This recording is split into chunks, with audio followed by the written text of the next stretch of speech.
One of the biggest mistakes I see sellers make before putting their home on the market is assuming that the more money they spend, the more money they'll get back. In reality, it's often not about spending more money. It's about spending it in the right places. When I first meet with homeowners, they're often considering major renovations. It might be a new kitchen, a new bathroom, extensive landscaping, or a large outdoor entertaining area. And while those improvements can look fantastic, they don't always deliver the return sellers expect. The first thing I look at isn't the renovation budget, it's the buyer. Who is likely to buy this property? What are they looking for?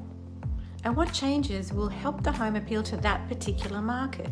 Because what a seller values and what a buyer values are not always the same thing. One of the most common issues I see is a home that feels outdated. Now, that doesn't necessarily mean it needs a complete renovation. Often, simple improvements can have a significant impact on buyer perception. Fresh paint, decluttering, styling, landscaping, and completing any repairs and maintenance that have been outstanding for a while. These are often the improvements that make a property feel fresher, cleaner, and more move-in ready. And that's important because buyers today generally prefer homes that feel turnkey. They don't want to feel overwhelmed by a long list of projects the moment they walk through the door. I worked with a couple recently who were preparing to spend around $100,000 upgrading their outdoor entertaining area.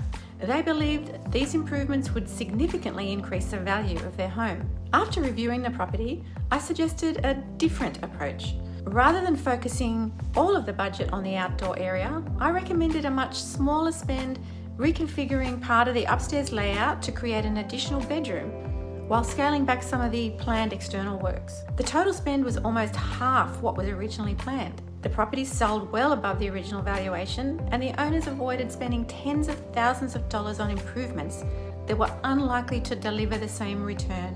That's why I always encourage sellers to look at their home through a buyer's eyes rather than their own. Before spending money, it's important to understand what your target buyer is likely to value most and whether the money you're investing is likely to be reflected in the final sale price.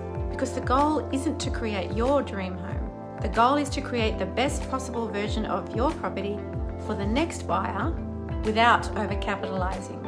In my next video, I'll explain why lowering the price doesn't always work when a property isn't attracting enough interest.